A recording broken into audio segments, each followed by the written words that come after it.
recording, and then we'll get underway. Tell me when you're ready. Okay, let's pray. Father God, we just thank you for this time. I want to thank you for all that you do, and we do thank you that we have a chance now to just enjoy the land of Israel, the promised land. And as we do that, Lord, we reflect on the fact that this was a land that you walked through, and that's the land we read about in your word. And so we thank you that we have this opportunity to perhaps look at it in more detail, but just take time to enjoy it. We ask this, and we thank you for this time in Jesus' name. Amen. All right, so Holy Land Tour. I'll sit down shortly. But not included here, but very, very briefly, we flew from Wellington to Auckland to Hong Kong. We spent more time in Hong Kong than we would have liked. It was quite a few hours, but it wasn't really a good time of day. It was a time of night, really, wasn't it? It was about 11 o'clock to 2 a.m. or something. It might have been like 9 p.m. to 2 a.m. anyway, so we didn't really go anywhere. But then from there, we travelled into Israel. So let me just get out of the way. And hopefully that's going to work. And we landed in Tel Aviv. Now this is obviously the main airport. It's not the only airport in Israel. There are other airports, but if you're travelling into Israel, then you're going to land in Tel Aviv. So this is the, looks like it's auto-rotating, Micah. So you might want to take that off. Maybe we didn't save that. Just escape out of that. It was the same setting as last time. We tried to get rid of it. Let's transfer it. This time? We're good? All right, okay. So that's Nicola and I. Nicola, what was your thoughts when... Oh. Okay, that's fine. So you just push that up like that, and then you're good to go. What am I saying? So when we arrived, what were your first thoughts, Nicola, when you arrived in Tel Aviv?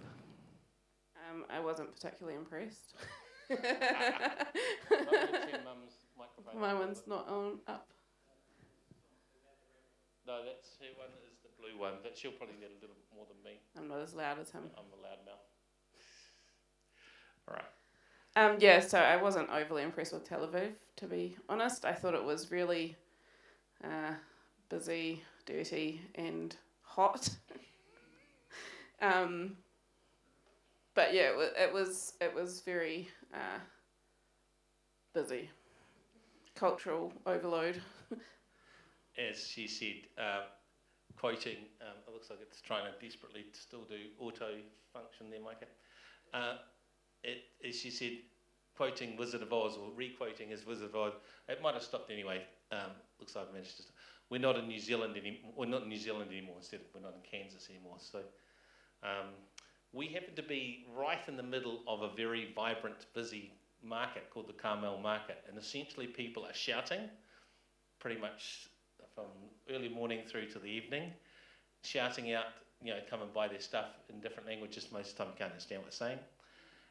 They're selling a wide range of goods, from knockoffs through to fruit and veggies and bread and all sorts of things. So I would recommend if you go the first time, don't go needing to buy anything, just because it's a bit overwhelming. So just and don't take large notes. Yeah, that was not a good idea. Don't take large notes. But there you go. So that's part of the market. That market would be about 200 or 300 metres each way, so probably about 500 metres in length, and it's all basically like that. Absolutely, and at high peak, you cannot. It's like a seething mass of humanity to try and walk through. It's just like absolutely packed to try and get through. So that's actually fairly low numbers there, just to give you some idea. And so this is just some of the stuff that was there. That's the entrance to our accommodation, and yes, the blue there. So can you see the blue door? That's where our entrance was. And we're up a couple of flights of stairs in an apartment. I'm not sure we've got a photo of our apartment that we're in. We don't. So then basically the good thing was it was a short walk to the beach. So it's quite a nice beach. So this was down at Tel Aviv. That was their main beach in Tel Aviv. And those there, you can hire them apparently. We didn't bother, but you can apparently hire those if you want. You can go down for free into the water, but if you want any of those lounges, you have to pay. And then, so that's us down at the beach. It was a lovely spot to go during the day and also at night. So it was a good place to just go at the end of the day and just relax and chill. It is, again, quite busy. So if you like busy, Tel Aviv is the place for you. Think of it like the Auckland of New Zealand. If you don't like busy, probably not the place for you to go to or stay at. All right, so now from there, just down the road, so to speak, just a bit south of Tel Aviv, is Jaffa. And what were your thoughts about Jaffa? That's just to show you where it is in relation to Tel Aviv. Nicola, what are your thoughts? Yeah, it was much nicer than Tel Aviv, and had some of the old buildings and things. So it was really nice to have a bit of a wander around there. So in contrast to Tel Aviv, which he wasn't particularly impressed with, you were impressed with? Yeah, it was really, really good. Lots of things to look at. So, kids, you might think about this in the Bible. This is a place that was mentioned. Do you know what happened there? Does anyone know? Can anyone help us out? What happened there? Darlene, looks like... Yes, that's right. Jonah headed out from there. There's me, looking lost. That's coming up those stairs you just saw. And you can see lots of little alleyways there. Completely different to Tel Aviv, which is all this new buildings, high-rises and stuff. Here, there's like secret alleyways and stairways and doorways all over the place. And yes, there we go. Someone else has remembered. That is correct. There it is there. You were just on time. So we couldn't go into that. It wasn't open there when we were there.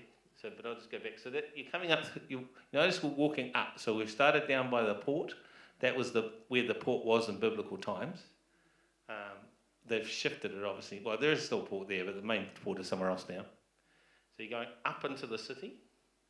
And so it's sort of like as you go up into the city, you get more of a view, as you're going to see. Now, there was sort of like an arts area. What were your thoughts on the arts area, Nicola? I don't even remember it. So that was so impactful on her, she doesn't even remember it. So that was the most beautiful creation I found in the arts area, was my wife there. So it was very interesting in comparison to having been in Tel Aviv. We'd arrived, and all of a sudden you've got this really, almost like, and here's the view from the top. So we'll just go back. So you come up through and you come out into an area up in the top here, and now you're looking back over to Tel Aviv, and you can see it's quite a distance away, if you wanted to walk it, and that Tel Aviv area, when they first created it, imagine it just being sand dunes, nothing but sand dunes. There was nothing there when they arrived in the 1940s or thereabouts, when they started to come over from Europe. There was nothing there, nothing. So they built that all up. Remember the aunt of Nira, that we met, as an 11-year-old, they were living in tents. Oh, okay. Right, there you go. So they started out, and right in the beginning they were living in tents. So it was a pretty intense affair. All right, so now Caesarea, or Caesarea. This is one of the interesting things. When you go to Israel, you start to find out the ways that they pronounce it, which we don't. So they would say Caesarea. Caesarea. See, I can't even say it right. Because they'd say Caesarea. We're like, Caesarea? What's that? And we're sort of saying Caesarea, see? That's completely different. So we stayed overnight, and as part of staying overnight, I shared with a small group there, which is really cool.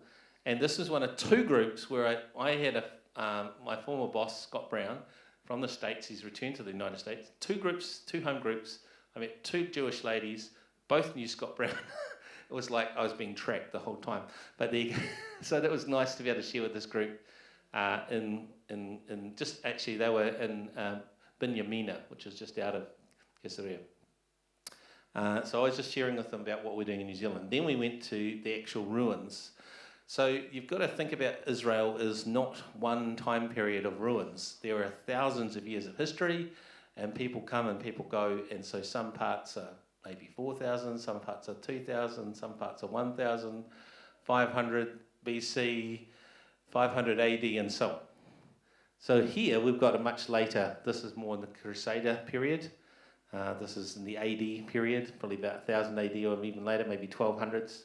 And you've got, they're building in the style of the arches you might be more familiar with in Europe, for instance. These kind of archways and so on, because that was what they brought with them from Europe when they came into Israel. So this is the entrance area.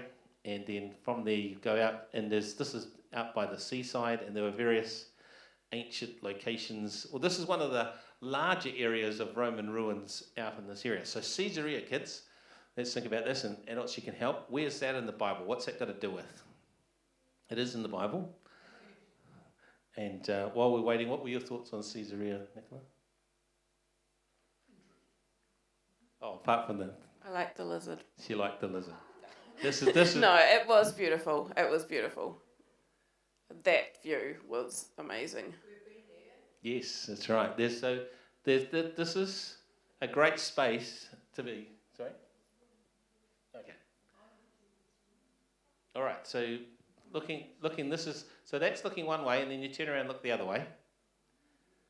And walk down there. And then, so this is us taking the obligatory photo. Do you know what that was? I don't even know what that was. Some bath of some sort, Roman bath of some sort. Yes. The Romans, we learnt that the Romans liked their baths. They were big on baths. I sort of knew that, but I didn't realise just how everywhere they went, they put Roman baths, and it was just like the done thing. Now, you went in this area, didn't you, dear? Yeah, I walked through in there, yep. So was there anything to see? I was pretty amazed that you could actually walk on and touch all of these ancient ruins. I was kind of expecting them to be behind fences or something, but you could walk on them, and you could walk on the old mosaics, which, I mean, it was pretty amazing. Yeah, so some things are roped off, but a lot of things you can just walk straight in and, just in and around. So yeah, that was alongside the racing track. So that large open area essentially is where they had chariot racing. So that was where they would sit. That's some of the entrance areas into it. That's looking out towards the large open space. And then this is the other end. So if you just see that long, you can just see it on the right-hand side there, long space, that's where the track was. So we've just come up past there, up onto the other end. This was some other features that were there at the time. And they also happened to have a museum. And so this connected to the fact that this was a port. So come back to our question, where was this in the Bible? Do you remember? I'll give you a clue. It's connected to someone very infamous. It's a guy called Herod. You might have heard of him. What happened with Herod? So he's connected to this place because he built it. And also we've got other, I think it's Philip comes up to Caesarea from memory too in Acts. Yeah, so we've got a few New Testament events up here. And so Herod the Great, that's the guy who tried to kill Jesus. He pops up a lot in Israel because for all his failings, one thing he was actually very good at was building things. So he had a lot of issues, like murdering people and incest and all sorts of other, just a few problems.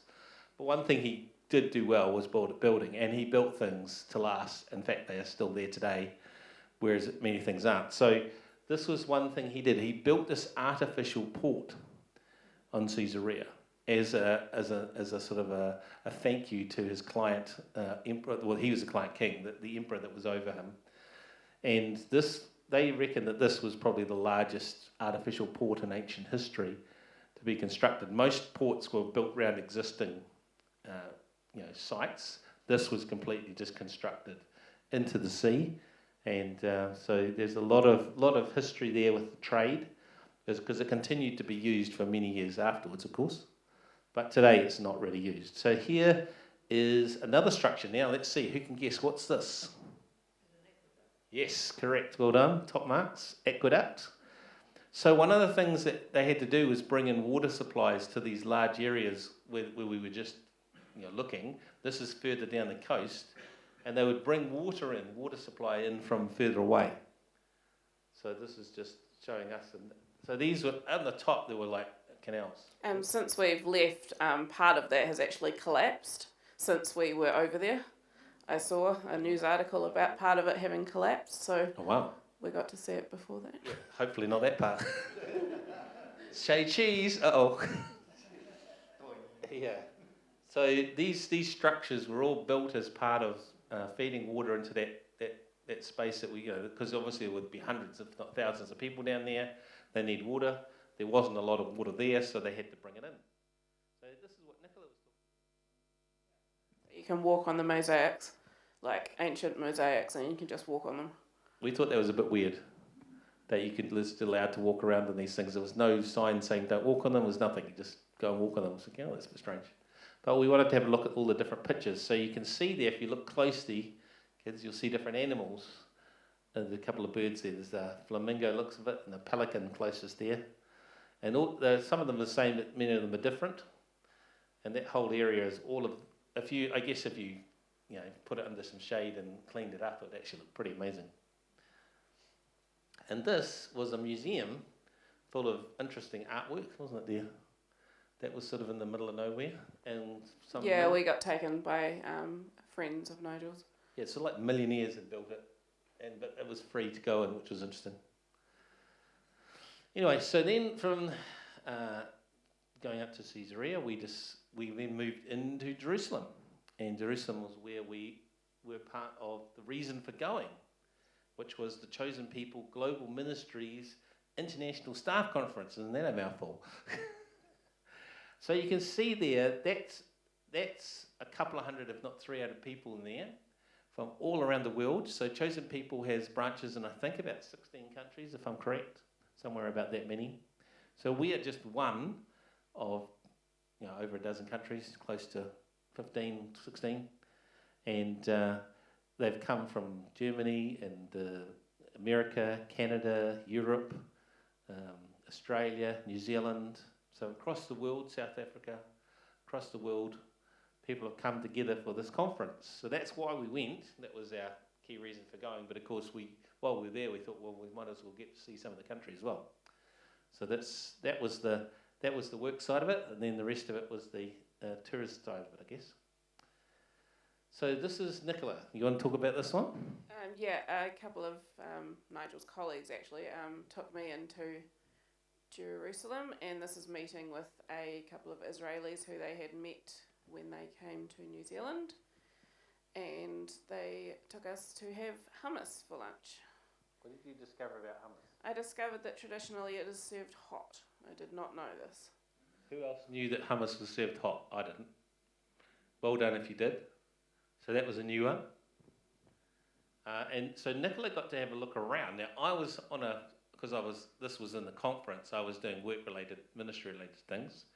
Fortunately, Nicola got to have a look around, which was good. And this was her first time ever in Jerusalem. So she got to have a good look around. So you want to talk us a little bit about what you were doing?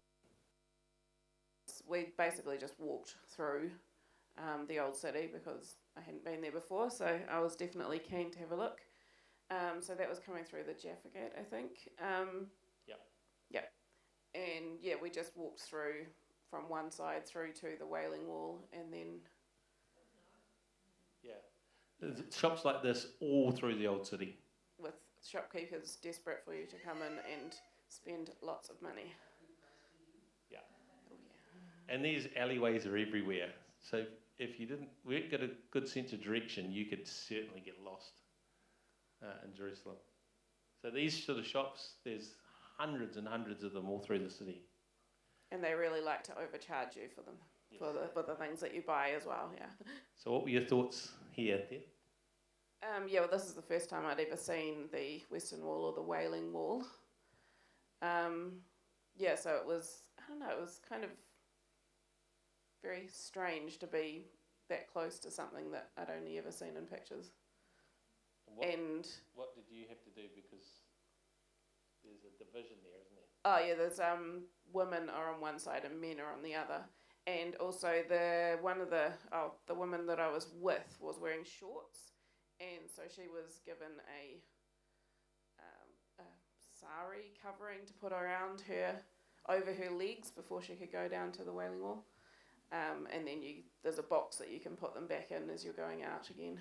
And there's very high security around there as well, so you have to put everything through a screening process.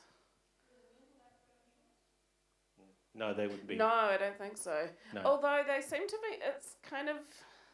It's some around people, the knee level, really. Pardon? I think it's around the knee level. It had to be below the Yeah, knee. no, but some people were wearing shorter things, and it kind of seemed to be whoever they noticed got told to put something on, but otherwise, yeah. This is the walkway if you want to go to the Temple Mount. This is so that people don't either be stoned or get stoned, not talking about marijuana, talking about actual stones, on the way up to the Temple Mount. So this is, what's this there? It's the Mount of Olives. And it's covered with? What? Graves. All of those are people buried there because they think Messiah is returning, and so they want to be there, will be the first to be resurrected. So that's why that's stacked full of grave sites. This is a bit further away from that same mountain. We were on a day trip here. And this was a day trip to look through parts of the excavations of some of David's city, the city of David, but also some of the areas from later times, like from Hezekiah and so on. They've uncovered various ruins from David through to Hezekiah, basically. So this is more time of David, and then this is more Hezekiah, but further around. Some of the retaining walls and structures, and then just so that you got an idea of what this was involved with, then they would reconstruct it so you could see that's what it was supposed to look like. These settlements built into the side of the basically the cliff face, I guess. And then you go down into the Gihon Spring. Now this is where Solomon originally was anointed as king. But of course there isn't a spring there today. Can anyone tell me why? Why is there no spring down there anymore? There's no water. It looks like there's water, but there's not. Aha, who blocked it off? Hezekiah, that's right. So King Hezekiah basically upgraded the water system to protect it while they were under attack or under siege. So he completely internalized the water system so that none of it was able to be accessed from outside. But to do that, he had to cut this off. And then they put through a tunnel, and the tunnel goes through to the pool of Siloam, which I'm not sure if we've got a photo of that. But essentially that's now no longer a place where water flows, or doesn't go through there, but that's where Solomon was taken down. It's quite a way down, and he was anointed down in this area. It's down a lot further than you think it would be. And Hezekiah, yeah, so it was a long time ago, and Hezekiah's tunnel, which unfortunately is very dark, so I don't really have any good photos for that, but it's about 500 metres long. At times I was stooping down, at times the water was up almost around my waist level, and then most of the time it was down sort of knee or below. And then other times the height of the ceiling was almost as high as this beam up above me here. And that was because they came from two directions. And when they met, they were at the wrong levels. So they had to dig one down to actually match it up to get the flow correct. It was blissfully cool walking in that water, in the wonderful. tunnel in the water. It was lovely. I loved it. And we sang hymns all the way through, so who knows, there might have been some non-Christians. And that's where you come out to the pool of Siloam. So they're excavating all that now. It's only just recently, and they were still excavating while we were there, excavating all this area out. And they're trying to figure out the extent of it and so on. So this is all actually, if you're keeping up to date with archaeology, then you'll be probably hearing about this, because I've had stuff coming through recently that has been updating that. So this was all part of the conference that we were with, but yes, you would normally have to pay for this. So because the conference we were part of, they actually, courtesy I guess, because we were part of the organisation, they took us on 2 tours. So they actually paid for that whole time we were in Israel, plus the tours that were involved in it, the 2-day tours. The whole time we were in Jerusalem. Sorry, it was not the whole time we were in Israel. The whole time we were in Jerusalem. So they covered all our costs, which was really nice of them to do that. But yes, you would normally have to pay a tour company or tour guides to enter these places. Some places are free, but many places you'll have to pay. Most places, really. But, sorry?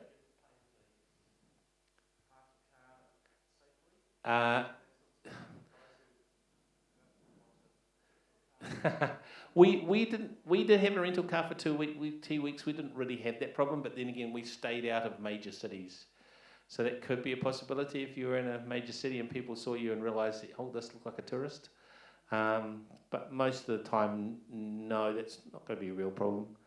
More along the lines of trying to find somewhere to park is a problem. It's a bit like in Wellington, if you're in a major city, anywhere, trying to find a park is a real nuisance. So, and especially when everything's in Hebrew and you can't tell what it's saying. And the drivers are not very courteous, so you get beeped at if you hesitate at all. So we'll just keep moving. So now I'm just going to keep, because see, we're moving now to the southwest corner. So if you imagine the southern wall and the western wall, where they join up, we're moving into that area. So this is coming along the southern wall, effectively. And they've found all these mikveh. These were places where people are like baptismal pools, where people would cleanse themselves. And they found hundreds of them leading into the temple. So much for the Islamic idea that had nothing to do with Israel. There's so much evidence that there is about the temple that it's unbelievable. Now these behind us were the southern steps leading up into the temple. And they are pretty much original. There has been a little bit of restoration, but most of those are original steps from the time of Christ that you can walk on and then try and get through, but it's pretty hard. I couldn't shift it, no luck unfortunately, so there you go.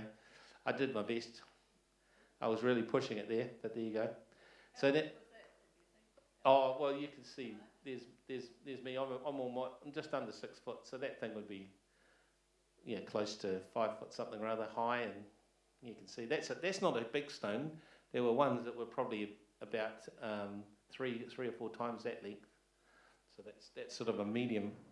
That's a medium-sized stone. So from there we went down and down. Now this is the corner I'm talking about, the southwest corner. And you basically walk down. They excavated this out. So the ground level was probably more just above where our heads are. You can sort of see that line there. That was sort of the ground level. And they dug it right out. And you go down, and this is what you see. What does that look like to you? Yeah. So these are roads from the time of Jesus. And this was an archway over into the temple area. And guess what happened? No, it didn't collapse. Got broken down. Who do you think broke it down? Yes, this is 70 AD. This was, for me, one of the most impactful moments was this area. How did you feel about this space there when you were there? What were your sort of feelings about it? I was amazed at the way that the corners were so perfectly straight. Oh, you're going back, are you? Well, just showing this. So that there is a result of a block of stone being pushed over off the wall by the Romans. Okay, so go back again. See the piles there? They were basically pushing some of those stones that you saw me trying to push. They were pushing stones of that size off and over the side of the wall, and they were hitting the ground so hard they're leaving these impact craters.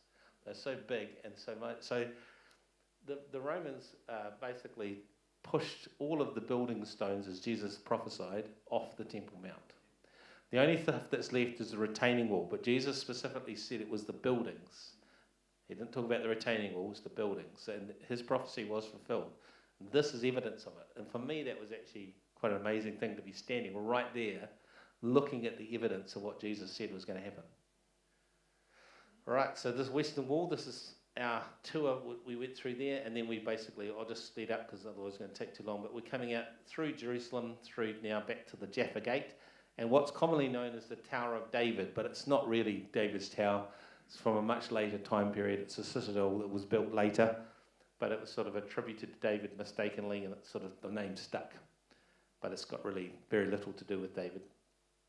All right, so then from there, we did a second tour. This is another tour, and we did Masada and so on, and passing the Dead Sea. So here's the Dead Sea.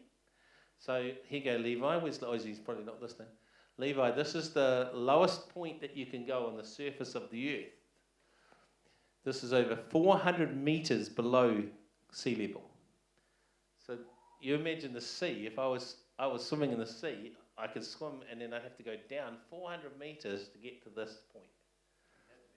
You would. You'd have to have a great submersible for that one. And it's shrinking. It's shrinking all the time. So this is Masada from one side, from the road side. And then you have to get up there. Well, you can either walk up, which was a bit too hot for us to do. I don't think it was open either because they shut it when it's too hot. So you can see it's a fair way up in the gondola. and those gondolas are fairly big. There's about 30 people in each of them, and then you just go up the gondola till you get to the top, and then our guide, this is Moshe, he took us around to show us the sights around Masada. That's the snake trail going down the mountain that people can use as an alternative. See this down here? So if you're really keen, you can walk up there. In like 40-degree heat, yeah. Yeah. So if you're That's why it was closed at the time. If you're insane, you can do that. So what were your thoughts of Masada, dear? The view was amazing. Like, the photos do not do it justice. It was stunning. That was probably my most overwhelming thought, was just how high up it was and how amazing it was to be up there and amongst these ruins. Yeah, so this is it's about 430 metres, I think, in height above the actual sort of where the Dead Sea is. 7 football fields in size. And for those who were at Vivian Street, do you remember who built it? See who was listening a couple of Sundays ago. Who built this? Herod. So the Hasmoneans had a fortress there for a while, but Herod came along, decided he wanted a palace. So this is part of his palace, which looked. Oops, sorry. Is that the one that he never actually went to? They're not sure. They think he might have visited it once and never returned. So think about that. Build a palace in a place like this, go to all that effort, and then pretty much maybe visit it once. If you were the builders, this is just showing you how high up it is. So that's showing you some of the bathhouse that he also constructed. Remember what I said about the Romans putting bathhouses everywhere? They included Masada. So that's looking at that structure that I was looking down before with 2 circles. That's looking down at it, so you can see it's like almost on a pinnacle. And I'll just see if sorry, you were going to say? The next one. That's where they housed their pigeons, which they used for food. That's pigeon housing. They had a lot of innovative things up there to try and sustain their living.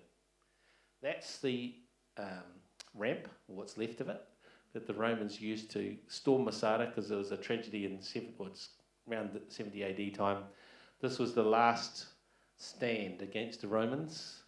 So they built a ramp, and then when they got there, pretty much everyone had committed suicide. So it's a bit of a sad story, really.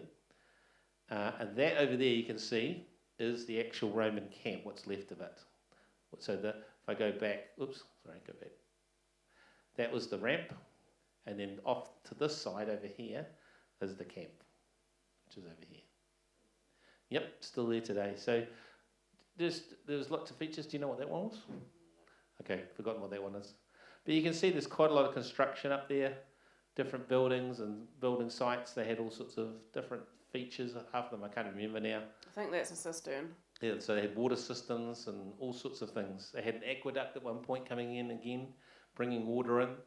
And then it's just to show you the height above Dead Sea, just so you get some idea. Yes, and you can tell it's hot there, can't you? You can see the heat. And then from there we went to Engedi. And we walked up to the Engedi, and this is probably one of my favourite photos, I think. My wife decided to cool off in Engedi. I absolutely loved that, and enjoyed that I'd been in that for the rest of the day because I stayed wet for a while, so I wasn't hot anymore. So think about what you see there, and then think about this is in the middle of that. That's why they call them an oasis or a wadi, because they're just these amazing places of water in the middle of this, which is just nothing, just desert wastelands. So then we went to Qumran, and that's where they found the Dead Sea Scrolls. This is some sort of facsimile of the scrolls. This is the area I'm in now is where the actual society was. So where I'm standing now is where they actually lived. But then, of course, when they realised that they were going to be attacked, they hid the scrolls in caves like that. Because if they left the scrolls in the community, they would have been destroyed. So they had to find places like that to hide them in. So, and that's just to show you, I did not go to the bar, but I was just focused on the number there. I just saw the number. And 420 metres below sea level, just to show you. There's Nicola having a go in the Dead Sea. What were your thoughts about the Dead Sea there? It was like swimming in warm soup. is what I would say it was like. It was very strange, and it was very hard to get my feet back under me again, because your body just wants to be lying flat. Yeah, and they said if you ingested any, you probably need to go to hospital pretty much. It's pretty lethal. So I just want you to show you, this here is where it is today. This was where the sea was up here. And now look where it is, way down over here. So basically there's one of these way down over here somewhere. And that's how far it's receded over time. So it's really dropped. You can see just how much. Do we know when that was? I'm not sure. That might be back in the 90s or something. But that's how far it's dropped over time. So you can see how far it's dropped away. So that's not an old hut. That's, late 20th century. What it might say it there. I don't know. I can't. It's in Hebrew, I think. Okay. So basically that's a 20-year time gap. I'll go back. 20 years from here down to there. That's how far it's dropped. And it keeps on dropping. So it just gives you some idea of how far it's dropping away. All right, so then we went, at this point, we finished the conference and we hired a car. There it is. Woo! It was missing racing stripes, so it wasn't very fast. It really needed some racing stripes to make it go quicker. So this was our behemoth of a car that we hired, and we headed south, and you can see we were going to Eilat and other places. So we'll show you where we went. On the way down, we saw one of these. What were your thoughts when you saw this, dear? I had no idea what kind of alien structure it was. You could see it in the distance, a long way away. Anyone know what it is? Yep. But more specifically, do you know how it works? Yep. Mm-hmm. Yep. Yes, exactly. So it's actually using to heat stuff up and then create, I'm not sure if steam or what it is, but yeah. But it, honestly, when I first saw it, I for those of you who've seen Lord of the Rings, it was like, oh, that looks like something out of Lord of the Rings. But, it was really weird. It was like, what is that? Took us a while to figure it out. So this is now, notice the drop here. So what we've because we went back up to Jerusalem, we've gone back up to 400 metres, and this is the drop-off when you get down, dropping down into that sort of Jordan Rift Valley area. So you can see how far it drops away. So basically there's this giant valley, a Rift Valley area, that goes right through, I think, even into Africa from memory. And this is just, but notice how just absolutely dry and deserted it is. So then we kept on going south to Eilat, and that's where there's the Red Sea. You might have heard of the Red Sea? Yeah, no, it doesn't. Except, there's a good point, Emily, except it does look red at certain times of the day, apparently. And what did she say it was with the algae or something? There was some effect that when you got the light at a certain angle, it did look red because of the mountains. That's right. The mountains are very red. And so when the light reflects off the mountains into the water at a certain angle, it makes the water look red. And I think that's where it got us. That's what we were told by a local, which sounds actually plausible. So this is just showing you Eilat. And Eilat is sort of like as you can see, a resort town type place. And over here is Aqaba. It's the Jordanian area over here. We travelled through that later. So that's nice, chilly 41. I think the highest I got to was 42. So if you don't like it hot, don't go to Israel. And this is where we stayed, the shelter. What were your thoughts about the shelter, dear? Any thoughts? Yeah, it was actually really lovely. It was lovely people, really friendly, really welcoming, and yeah, really enjoyed staying there. So they're believers, and they run this pretty much as an outreach. I mean, they do charge, but it's not high rates comparatively to everywhere else. So it was really nice to be there, and then we went from there for day trips because we had the car, and we went to Timna Park. And this is the way out to Timna Park. As you can see, it's pretty deserted, and they have a special presentation you can watch beforehand. And then you get to, we had our own car, so we did a sort of a self-tour around the site. And it was pretty much like walking into like some sort of epic film, like apocalyptic film type setting. It was really just like you know, you could see some sort of movie happening here. You know, this was the mushroom, or whatever it was called, some other, and the rocks, just everything just looked epic.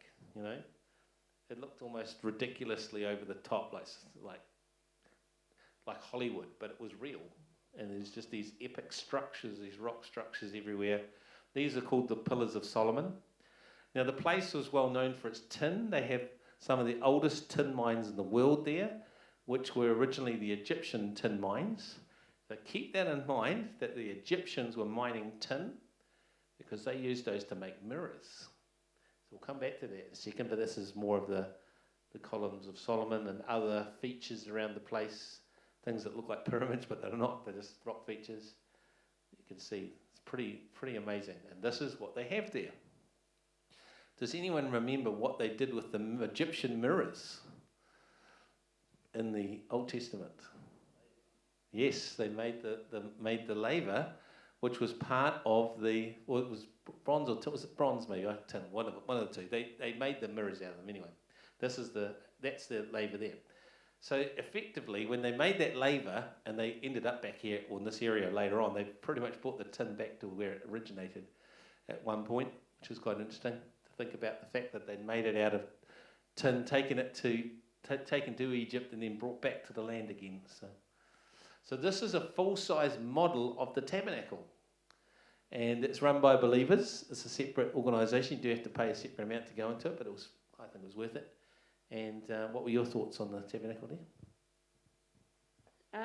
Yeah, I had never seen a life-size model of the tabernacle, so it was really interesting just to see the actual kind of size that everything would have been, and it was extremely hot. But there was air conditioning inside the holy place. So what are we looking inside there, folks? Yeah, so we're looking at the model of the ark. Yes, yeah. So it's a full-size model. And it's interesting because there's this, it's lasted very well. There's this area at the end here, it's like a little sort of small little pond lake thing. It's really weird again. Or in the middle of nowhere they have these places. So then we went on a different day and we went down to a marine spot. This is again still a Lat, and they've got a sort of a sanctuary, a marine sanctuary / area that you can visit. And they have, I guess, who's been to Kelly Tarleton's? It's probably the closest thing I can think of in New Zealand is Kelly Tarleton's. But I think this was probably bigger than that even, wasn't it? Yeah, it was a lot bigger, and they had some amazing fish. Tropical fish, it was amazing. I'll just cycle through these.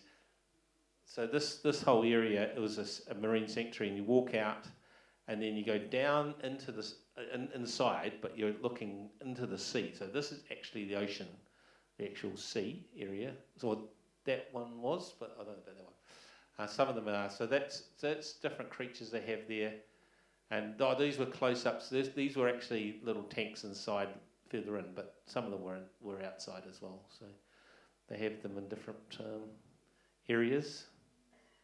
So they're pretty amazing things. So, and then this is Alison Marshall. Now, I think you go to Israel to find that you meet up with friends of your parents. She used to live in New Zealand, in the Hutt Valley. And here we are, all the way in Israel, and here we are, we bump into her at the Sabbath service. So they don't have Sunday services, they have Saturday services. And this was an international congregation, and they have to hide them in Israel, otherwise they'll be attacked. So it's not quite as bad as perhaps some countries like Iran and stuff, but you can't make it too well known where you are.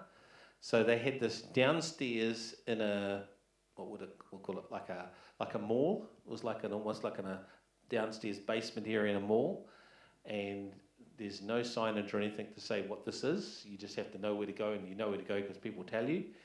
And they had live translation into different languages. They had someone speaking in Hebrew at the front.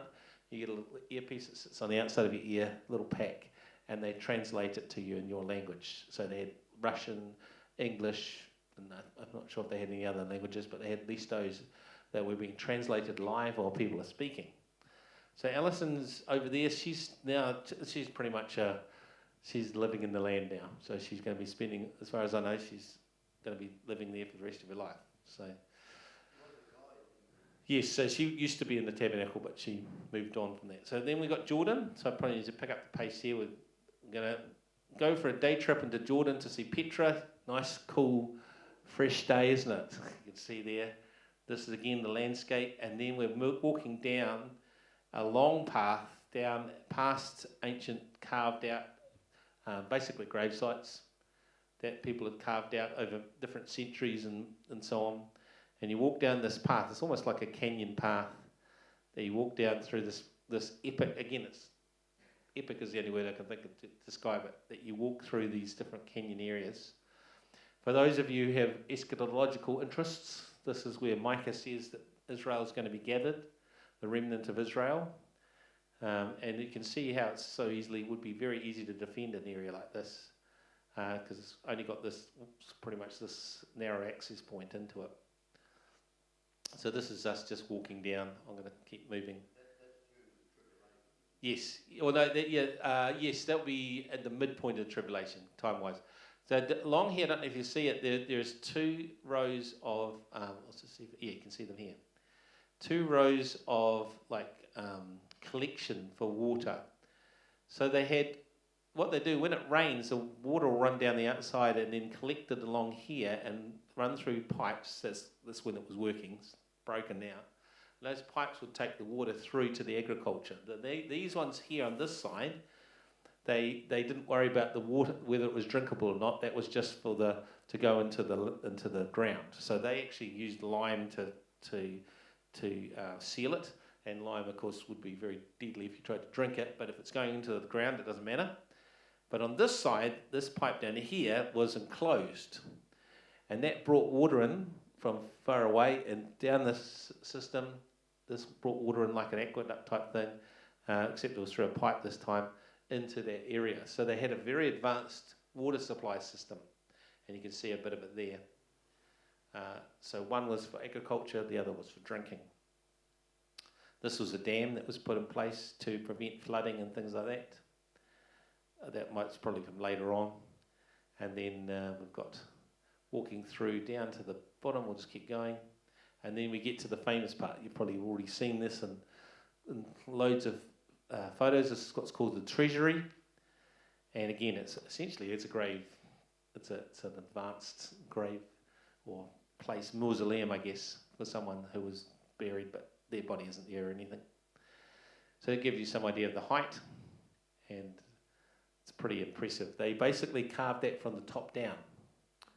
So they started at the top, and they just carved it down, and they just came down with it and carved out that whole site. So, but given the conditions, I would have hated to be the person trying to do that. So up here, these little things you can have little lookouts and stuff if you paid extra money. This is the you're talking about the I have a good price for you type thing, you know. Yeah, I'm sure you do. Or I have another good price for you if you want a really smelly camel to ride on, or a smelly donkey. They didn't look after them too well, sadly. So those of you who love animals probably don't go there. And then even still trying to sell stuff on the way down, of course. And then these are more tombs that they carved out into the rocks. So there's an amphitheatre there. It's just so much stuff there. You really need 2 days. We had 1. You really would need 2 to see it properly, to be honest. By the time we got there, it was actually only a few hours too. And this is, it was only had a few hours. So this is the Kabbalat Shabbat. So the welcoming of Shabbat, they had the service at the shelter. And they have it's a Bible-based service that they use. That's on a Friday night. Yes. And they use it really as a form of outreach. They share the gospel during the service. But Jewish people, including unbelievers, will come along to a service like this. So it's a good way for them to connect with the Jewish people who aren't believers and have an opportunity to share the gospel. So this was some of the people at that meeting, and this is one of the places, one of the hotels. I think that was Herod's Palace or something it was called. I don't know why I'd call a hotel Herod's Palace, but there you go. Each their own. And then this was me trying to recreate a shot from 1981. In the original shot, which I should have put in here, there's a wheel here, and it's my mother and I are pushing it. Well, it's not there anymore. It's gone. So that's me with my arms stretched like, where's the wheel gone? I really didn't know what had happened, so came along as so my son alerted to the fact that was a joke. So that's Abraham's well, supposedly, or the site of. I should have. Sorry, that's a failure on my part. Then we went from there up to Anzac Memorial. I don't know if some of you are aware of this, but there are 2 sites up near Beersheba. One's at Beersheba, one's just near it. One was a New Zealand horse charge, and the other one was an Australian horse charge in World War One, which helped secure the route north to go into Jerusalem. And there's some, I think they're the 2 last cavalry charges of any war. And they were successful, and they overran machine gun positions with cavalry charges. But I think, yes, and they were trying to get to the well at Beersheba, that I was talking about well just before, because they were worried they were going to poison the water supply, and they needed water. So they charged the site as one of the sites they did, and basically I think they completely freaked out the Turkish gunners. Like, who are these madmen, and why are they charging at us like this? So this is me saluting, and then from there we continued north to Galilee, and you can see a number of places that we visited. So this is where we stayed, and this was overlooking the Galilee, so this is sort of a little bit sort of the view we had down over the Galilee. And so from there, there's so many places you can visit up in the Galilee. This is Capernaum. You'll be familiar with Capernaum. This is in the Bible. It's one of the places that Jesus regularly visited during his ministry years. And there are various layers, again, of civilization. So this is more like a sort of 300-400 AD church. But this, synagogue, thank you for correcting me. Synagogue, my brain is not quite with it. I need my coffee. And this is built on top of, so this is pictures of this synagogue.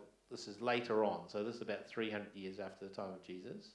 But it's built on top of the synagogue, which was from the time of Jesus. So you can see a very different use of stones here. Yeah, there's 3 layers, 1, 2, 3. So that one down the bottom would have been 1st century. This, I think, is about 2nd century. This is 3rd or 4th. So that originally was the location, the synagogue, where that area was where Jesus went to the synagogue, which is pretty cool to go and visit places like that. This is giving you an idea of the sort of layout of what was there, and this is more down a level, the older level below. And you can see the different colour in the stones. It's quite black as opposed to the other stuff. And then it's right by the sea, of course, as it would be. I'll just go through a few of these, and this was a place where they found a boat. This is a model of the boat before they found it, and then this is after they found it. This is what it would have looked like, and this is what it does look like. And this was a major find, apparently. So they think this was from the time of Jesus, this boat. So it gives you an idea. Yeah. So it gives you an idea of the size of it, though. You can see a person here. It's not huge, but it gives you some idea anyway. So we'll keep moving. Again, this is another group. This was the second group where I met someone who knew Scott from America. It was just really weird. Hi, I'm so-and-so. I know Scott. I'm from Maryland. It was like 2 home groups exactly the same line. It was like, wow, this is really bizarre. Nicola wasn't feeling too well one day, so I went up to Mount Arbel, and there's some pretty cool views from there over the Sea of Galilee. And you can see it's quite a drop there. So not for those who don't like the heights, don't go that way. But it's pretty awesome. And then there's ancient sarcophagus that they put bodies and stuff there, and just down the road a ancient synagogue. And so there's different sites. So then essentially we're going to move up into the Golan Heights very briefly. This is models made out of leftover material from the battle. So just go back so that, why not, So this artistic use of old models. So. And then this is the actual site, the military site. This would have been the location originally by the Syrians, later on taken by the Israelis. This is like their bunkers. And this is where they would have gone when they were being shelled. And so this was a very active site militarily. And I think it was, how far was it? Can you see on there the one for Damascus, Micah? I can't read it from here. Might not be able to see it on that one. Okay, it was about 6 kilometres, I think, to Damascus. Yeah, Mount Everest, yeah, that was really close. But Damascus was not far away. So essentially, it's only a few kilometres. It's not that far from Damascus in Syria. So this is right up on the border with Syria. That's a model of a soldier, not an actual soldier. And this is some of the trenches and stuff. And so this is looking out towards Syria this way in Damascus. So this is where a major battle took place when they took the Golan Heights. They secured this area. Nicholas loves taking photos of lizards. What were your thoughts of the Golan Heights there? Any reflections on it? Nothing? I thought it was an interesting place to feel like it wasn't that far away from Syria, which I'm not sure I wanted to stay there that long, to be honest. But anyway, so then we went to Nimrod Fortress. And not a place... Yeah, so it's not... Its name comes from a later time. It's more Arabic time period. So it's more like 1200 to 1300 AD. And they built this fortress up on this hill to actually stop the Crusaders being able to get to Damascus. This was the whole point of this fortress. It was ready to prevent the Crusaders. So, you remember this one, Dean? What were your thoughts of this location? I was really glad that we were there very early in the morning because it was definitely a lot cooler. So, yeah, it was really, really lovely, actually, really peaceful. Lots of shady trees, lots of stairs, and bats. There were bats in one of the areas as well. Yeah, folks, if you want to get your 10,000 steps in, Israel is the place to go, my friends. And it's 10,000 steps, not just walking on, level ground. This was something you found, wasn't it, there? Mancala, which is a game that our children have played before. So I was interested to see that this is an actual one that the soldiers had played there as well. So that was really cool to see. So it was obviously a bit quiet there. That's looking from the higher point of the fortress down to the other part. But you can see it looks out over the whole area. So you'll be able to cover that area quite nicely. Keep it under control. And these are different parts of the fortress. Looking over different locations. Just making sure they could secure the area. Just give you some idea of the different building structures there. And of course, just look down the side, different parts from different times. So, you might have one group come through and then another group would add a bit more and so on. So, over 200 or 300 years, they built this up, created this fortress, and put in some pretty impressive architecture in some of the places there, which was quite interesting. So that's looking through to another part of the fortress there. This is like a defensive area where you could fire a bow and arrow or a crossbow through if there were people attacking. That's another area that there was fortress locations. And then from there we went around the corner basically down into the valley to Bunya Springs. Anyone remember where Bunya Springs is in the Bible? Any recollections? Yes, that's right. Now there's the cliff face. So when Jesus was talking about the rock, they would have been looking at this big rock, this big cliff face. But down in the river, there were pebbles. So it was actually an object lesson to Peter, because he's not the rock. He's like a little pebble, but it was basically, and there's water coming out of this site as well. So he was using object lessons to explain truth to Peter in this context. And further around, there's another place called Tel Dan. And it's interesting that this site here, although it's one of the sources of the Jordan, it's very sort of quiet, as you can see, whereas this one here, there's so much more water coming out of Tel Dan than there was where we were before, which was quite interesting. So if you want to go to a place with lots of water, go to Tel Dan. That's certainly, we managed to enjoy a few springs there, didn't we, or walk through. This was lunch. What were your thoughts on lunch, dear? It was that restaurant that we went into, and I think we were one of the only ones to start with. and felt very much like they were happy to be serving us. And just as we were leaving, a big tour bus arrived and piles of people came in. So we were really happy that we'd We were finished very by grateful then. for the time. And then you took photos of this there. What's this? Yeah, that was something I wasn't very happy to see. Those are spider webs in an area that we were walking through. So There were just spider webs all over the place. I did have a bit of a look at them. I could only see small spiders though, so I was relieved about that. So if you imagine walking through some of these places here, and then you're looking up and seeing spider webs all over the place. It was a bit interesting. And then, of course, the typical rubbish everywhere. That was at the Jordan River. Yeah, so the Jordan River was just full of rubbish, unfortunately. And then you found this there. Yep, that's a dead scorpion, a happily dead scorpion. And that's the Jordan River. I've got to say, we weren't particularly impressed with the Jordan River because of all the mess that was along it. Unfortunately, a lot of people littered and, it was just disgusting. But there were people swimming in it, even though it was disgusting. Yeah, final agreements for those interested. So, unfortunately, the Jordan wasn't very well looked after. So then we went to a different place. I can't remember the name now. But this was an area which is some of the best preserved Roman ruins in the area. It's like it's a park. It's a reserve area. What do they call it? Can't remember the word now. It's gone out of my head. But they basically protected a protected area that they have that you can go and visit. And they've excavated this all out in this major Roman ruins. It's a major site for the Romans that they lived in. And then further up was an ancient Judean fortress was up on here, but then the Romans built down out here.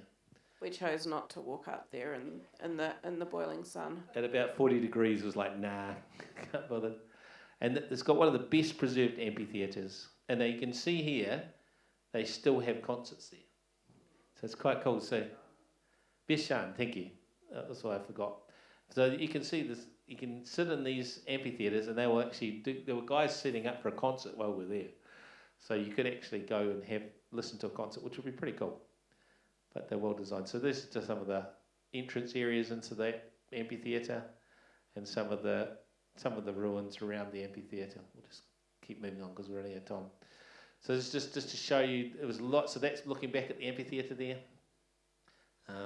And there's this whole sort of road structure that you can go into, and then where I'm here, this is the bathhouse again. So again, they had another bathhouse. Everywhere you went, there were bathhouses if the Romans were there. And then on the way back, we took a wrong turn. Google sent us the wrong way, and we got to see this. So that was quite nice, actually. Those times when providentially we going the wrong way actually turned out to be a good idea. Oh, you took this one, dear. Do you want to talk about this? Yeah, was that Megiddo? Yes. It was absolutely covered in these millipedes, which they weren't huge, but there were so many of them. Yeah, so that was some wildlife. This is the Valley of Jezreel. For those who are familiar with end time events, this is where the gathering is. That is huge. You could easily fit 1 million+ people in there, no problem. They would disappear. It's massive.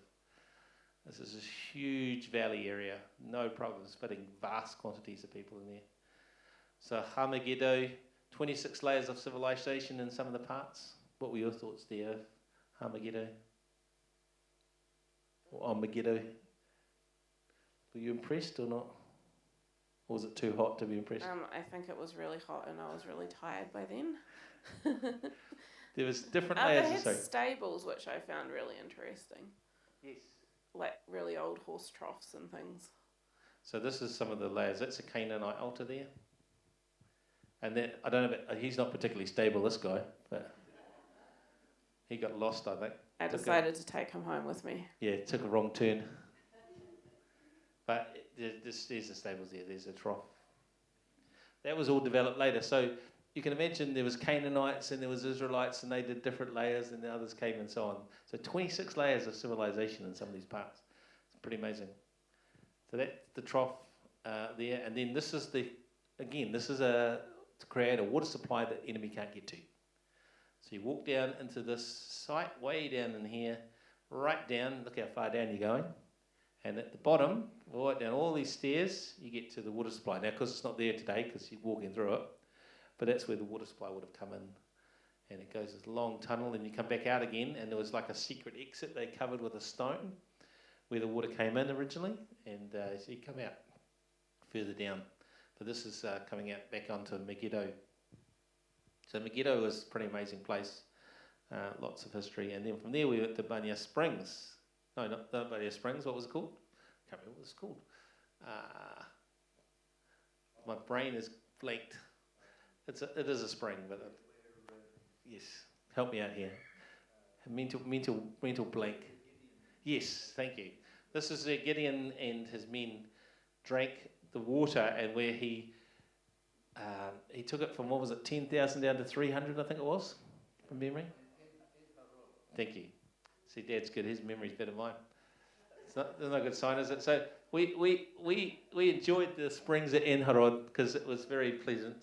It was really cool. Clean as well where we were putting our feet in, whereas further down it was really gross and the children were playing in the really disgusting water. Some of the folks we met there, we went to another congregation. These are the folks we went to lunch with afterwards, had a chat to them. Again, you have to be really careful taking photos there of people. They were happy for us to do that, but many people don't like their photo taking because if people see it, it gets on the internet, then they can actually be attacked. So you have to be a bit careful. This is our second visit to Jerusalem. I'm going to speed through some of this. Is the new gate. And then we went walking through. Now, you see how empty it is. Go to Jerusalem early in the morning if you want to go. This was about 7 a.m, I think. And at 7 o'clock in the morning, look at that. Nice and quiet. So if you want a busy day, then yeah, go through at lunchtime. If you want a quiet day, go through at 7 o'clock in the morning, and you can walk through unharassed. There's pretty much no one there, and you can just enjoy the sights of Jerusalem, all the alleyways, all the little cobblestones there that have just look like they've had a lifetime's worth of wear. And what was that for, dear? Do you remember what I told you that was for? That was to stop people peeing in the corners. Men. You see, if there's a corner like that and a guy can face into it and do his business, but they cut them off. So you can't. There's no way to hide. So it's effective, it works. And it means you don't have really bad smelling corners. So this is more areas. This is walking through Jerusalem. Some of the sights you will see walking through Jerusalem, including cats apparently. Yeah, I took a few photos of cats. There are a lot of stray cats or semi-stray cats around. Just coming back out the Jaffa Gate. Did you feel safe? Yes, I did. How about you, Deb? Yeah, I didn't feel in danger at all. But I mean, so, there is a place, obviously in Israel, there are terrorist events and things that are happening, so, but we didn't feel unsafe. No. No. I mean, we were careful, but no, we didn't have anything like that even mentioned while we were there. This is walking up onto the Temple Mount. I'm just seeing the time going past, so it won't take too long. So walking up onto the Temple Mount, and this is Dome of Rock. Again, because it's 7 o'clock in the morning, no one's there. It's actually a really good time to go. So again, I would highly recommend if you go to Jerusalem, get there early in the morning. This was open from, when was it, 8 a.m. or was it 7 a.m? I can't remember. I think the Temple Mount opens fairly early in the morning. So if you get there as early as it opens, I'd highly recommend it because, man, there was just no one there. It's great. Could walk around, didn't have to worry about it. And I was surprised by how big it was up on the Temple Mount. It was way bigger than I thought. This is the back of the Eastern Gate, the Golden Gate. It's the other side of it, from the reverse. And down under here is actually like a little prayer area that they have for the Muslims. That's some of the area on the top. There's two birds there hanging out together. And then this is moving around. So we sort of went around in a circle around the whole site. This is Dome of the Spirits. Some people think that's where the actual Ark of the Covenant may have been, but won't go into that. But that's one of the theories that's out there, based on the current location of the Eastern Gate.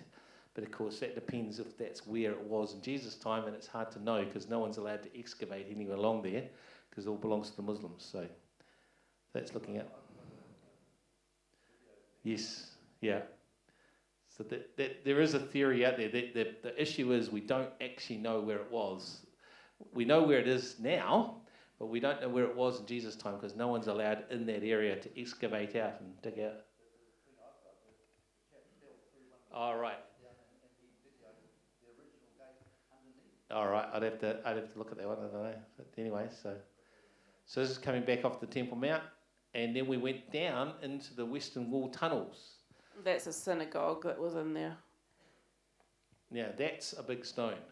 That stone there is about like 18 metres long, and even today they don't know how they got them there. What were your thoughts of this place, then? Yeah, it was fascinating, and it was blissfully cool again. It was a really good place to be on a hot day, and yeah, the size of those stones, and that they don't know how they got them there. That was amazing. So you see how they're dressed? This shows the Herodian stones. That all takes time and money. Normally they're just rough, but if you do this, that shows you have money. And guess who did it? Herod, because he had money. So you can see some of the size of these stones. They are huge, massive stones. This is a little place where they think the actual, I'm just going to move forward quickly. I'll go back. This place here where they're praying, they think that's actually where they entered in to go up onto the temple there in that space. Sometimes it's about 20 metres down underground at some point. I think there were a lot of women in there praying because that's as close as they can get. Yes. To. So you don't want to be original claustrophobic temple. if you're doing this. Yep. Yeah, so that would be a prayer. Someone's put a little prayer in there.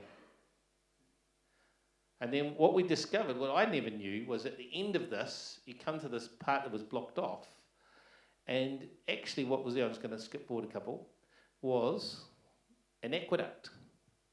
I never knew this, and many people never knew this for hundreds of years. It was unknown. This aqueduct here was a water supply into Jerusalem. But when Herod did his extensions, the Romans said to him, you can have one or other. You can have your extended wall or you can have your aqueduct, but you can't have both because the aqueduct would have undermined the wall. And so they blocked off the aqueduct. And no one knew about it until about the 1800s, till someone discovered it. And he ended up getting a door to go into it because it was full of water at the time and explore it. I'll just keep moving forward. I'll show you. Oops. So here's the water. So there's still water there today. That's at one end. And that was the water supply that came into one area of Jerusalem. And now it was all shut off. And for probably about the better part of 1800 years, no one even knew it was there because it all just got covered over and forgotten. So that was something I learned. Because that's basically along the Western Wall, the top end of the Western Wall, there's this aqueduct. Just once you get to the end of the Western Wall, there's this aqueduct goes right through. If you look really closely in the background there, in the water, you can see a couple of orange things. We were told, was it guards or? Yeah. A couple of the guards enjoy putting goldfish in there just to tease the tourists. It's quite funny. So this here, what was surprising where this came out, because you come up out of the other end. So we walked through from the Wailing Wall right through along, and you came out onto, up these stairs, the Via Dolorosa. It's like, wow. So you come right through up into the other part of the city. And again, it was very nice and quiet. So from there, I'm just going to speed it up, walk through out the Damascus Gate. And that's the one from the time of Jesus. That's where it was, the level. So you can see they're built on top of it. And there it is there again. And you can do little tours in there if you want. But we had another. So this is later on, much later on that they built all of this. Yeah, Suleiman, that's right. He built that. I'd been looking for bread from Jerusalem. So if you go to Jerusalem, get some bagels with some za'atar. That's a must. You've got to do that. And then we went to the Garden Tomb. Free entry. So there you go, Evan. This is one of the ones where you can go for free. So this is a good place to take your family. But remember, it will be very busy when large buses of tourists arrive. We managed to Lord was providentially good to us. We were right in between. I think we got in before both buses arrived, so nice and early. Now these went there in 1981. There's a picture of my mother and I. We're standing in this little gap out where that pot plant is, and so but here there's a picture of me, and I come up to about there, and Mum's up to here, somewhere here. So this is me now, and this is inside the garden tomb. There's debate as to whether this is the extra tomb or not, but it gives you an idea anyway of what it would have looked like. This is looking back out of the tomb, and again, this is where the bodies would have been placed. So, pray for the peace of Jerusalem. Pretty cool. This is interesting to see that in the middle of summer. And then we went to a model of the temple. This is up at the Israel Museum, Shrine and Scroll, that sort of area. We don't have a lot of photos from there because many of these places, towards the end, they don't let you take photos, or they're very reluctant for you to take photos. So we've got a few from artefacts and so on from the museum. But you can actually see a lot of this online. So if you're really interested in Israel Museum, then I'd recommend going online and have a look. And then what you never knew you wanted was a lentil vanilla carnival ranch ice cream. We didn't try that one, funnily enough. But yeah, it was there, it was available. All right, moving on, because we're running out of time. So wait, there's more. Well, we went to Hong Kong and see the difference from where we were, arid, hot Israel, and all of a sudden we're in humid, hot, but wet Hong Kong. And all very different, very narrow streets, loads more people, loads more cars, tall buildings everywhere, some of the most densest places, and weird artworks. We tried to figure out what that's not a real creature. That's a made up really creature. Really weird artwork. It's disturbing. And then from there we went to these old barracks, army barracks that were 3 in 1. They had the place they captured. They put you on trial, then they put you in prison. They had all 3 basically parts of the judicial system. But fortunately they let it go, so it's good. I was able to bring Nicola back with me, which was very good, and just some more. So then we went up the tram, the peak tram. You go up to the top and you look out over Hong Kong. So some great views. So if you do go to Hong Kong, I'd recommend going up that. Though we went up in a taxi, which was actually cheaper, and came down in the tram. That actually worked quite well. That's because the line to go on the tram was horrendously long. Yeah. And we decided not to wait. So that actually worked really well. We skipped the whole line, went to the top, because coming down there wasn't a line. So we basically skipped the line at the bottom, took the taxi up, which is quite cheap, and then took the tram back down, and that was actually worked out really. Yes, but we cheated the system, and it worked quite well. That's the tram coming in. Oh yes, you go down. The pictures don't really do justice to how steep it is. It's really steep. That's one of the ladies' chosen people ministries in Hong Kong. That's Shook, and she looked after us big time. And that's actually a photo of Scott. Guess who turned up again? Even in Hong Kong, wherever I go, someone who knew Scott Brown. It was just amazing. And they looked after us. They were fantastic. And they helped show us around, take us to places. We had a limited time, and so they were able to make the most of that time and help us find different locations we wouldn't have known about. Some of these sites, some of these buildings, we would go up these huge buildings, have a look out over the city. And it's just huge, just packed, absolutely packed with huge buildings like this all over the place.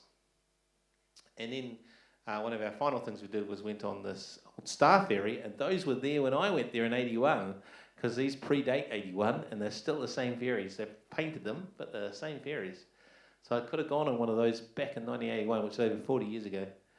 But they still go now, and they're one of the cheap ways to get across the sort of from one part of Hong Kong to another.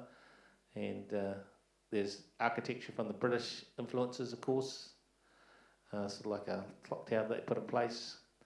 And then they took us out for lunch, and we got to experience cuisine, authentic Chinese cuisine. What were your thoughts there? Nigel really enjoyed it. That probably says it all. It tasted like fish. She's not a fan of fish, so yeah. She tried it, but wasn't really your thing, was it there? So we're just about there, just about finished, and we'll have our afternoon tea. So this is towards the end, and then we found the pirate ship came in and took us away. So, but fortunately we managed to escape and return to New Zealand. So that's the end. So thank you for coming.